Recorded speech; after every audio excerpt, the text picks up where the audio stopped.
Have you ever felt like you're the one standing in your own way? You know, like there's this invisible wall between you and the life you really want? Well, today we are diving deep into Brianna Wiest's incredible book, The Mountain Is You. And it argues that this barrier, it's actually us. So let's explore how we can finally start the climb. This right here, this is the core idea of the whole thing. It's so easy to think our problems are out there, right? But this flips the script entirely. The real journey, the most important work we'll ever do, is internal. It's all about mastering ourselves. So what is this mountain? The book uses this amazing metaphor to talk about the biggest obstacle we face. And honestly, the toughest part of the whole climb is that first big realization. The mountain isn't something external you have to conquer. It's already inside of you. Okay, let's really break this down. The mountain is literally built from our own internal tug of war. You've got your conscious mind, the part of you that knows exactly what it wants. That promotion, a healthier body, a better relationship. But then there's this other part, the unconscious mind, that's pulling you in the exact opposite direction, holding you back for reasons you probably don't even fully get yet. Just think about the problems in your own life for a second. You know, getting a flat tire. That's circumstantial. That's just life. But what about the problems that keep showing up over and over again? The ones that are chronic. Finding yourself in the same kind of bad relationship, the same money troubles, the same loop of procrastination.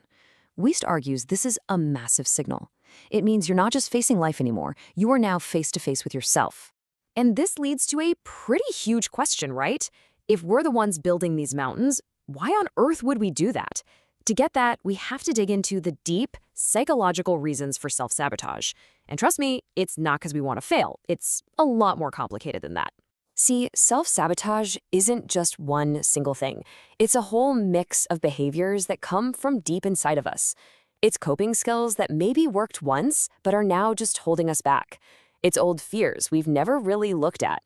At the end of the day, it's our subconscious mind trying its best to keep us safe by keeping us in what's familiar, even if that familiar place is actually kind of miserable.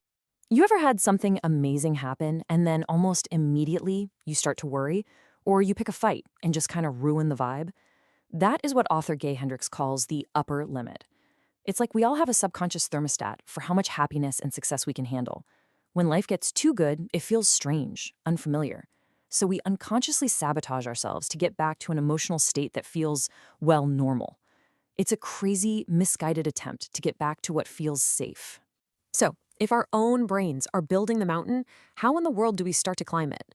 Well, the book argues that the ascent, the journey up, it all starts with mastering our emotions. And this isn't about not feeling things. It's about learning to understand what our feelings are actually trying to tell us. This is such a critical difference. Suppressing your feelings is like trying to hold a beach ball underwater. You can do it for a while, but eventually it's going to pop up, and probably right in your face. That just gives the feeling more power. But controlling your response, that's totally different. That's where you acknowledge the anger or the fear or the sadness. You let yourself feel it, and then you make a conscious choice about how you're going to act. That right there is where all your power is. Let's just pause on this for a moment because this is huge. We usually think of our emotional triggers as weaknesses, right? Flaws we need to hide or get rid of. But Wiest completely reframes them as signposts. That thing that always sets you off, it's not random. It is pointing a giant flashing arrow directly at a part of you that needs to heal. Your triggers aren't your prison. They're literally the map to your freedom. Okay, so we get it. We understand the mountain. We understand the need for emotional mastery. So how do we actually start climbing? Let's get into the practical, actionable tools you need for the journey ahead. The book gives us an amazing toolkit. First up, we gotta reframe failure. Stop seeing it as some final judgment on your worth and start seeing it for what it is, data. Every so-called failure just teaches you what doesn't work. Second, try journaling with your future self. I love this one. It's a powerful way to connect with your highest potential. Literally ask that version of you for advice. And third, act on your principles, not your fleeting feelings.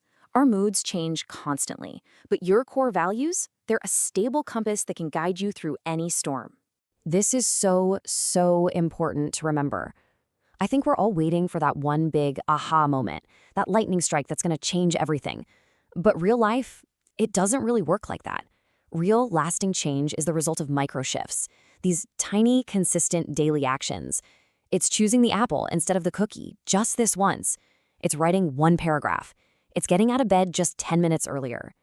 These little shifts add up, and over time, they build a completely new life. So, what's at the top of the mountain? What's the big reward for all of this hard internal work? Well, it's not just about hitting some goal. It's about the person you become along the way. This is the real prize of the whole journey. The mountain itself, that addiction, that bad habit, that fear, eventually that's going to be in your rearview mirror. But the person you had to become to climb it, the strength, the resilience, the self-awareness you built, that's yours forever. The journey is what actually transforms you. And there it is. That's the deal. And you know what? It can be scary. To build the life you truly want, you have to be willing to let go of the one you have right now. It'll cost you your comfort zones, maybe even some old relationships or ways of thinking. But all you're really losing is the stuff that was built for a person you're not anymore. So remember, the challenge isn't out there somewhere. It's in here. The obstacle is the way forward. The mountain is you. And so the only question left to ask yourself is this: are you ready to begin the climb?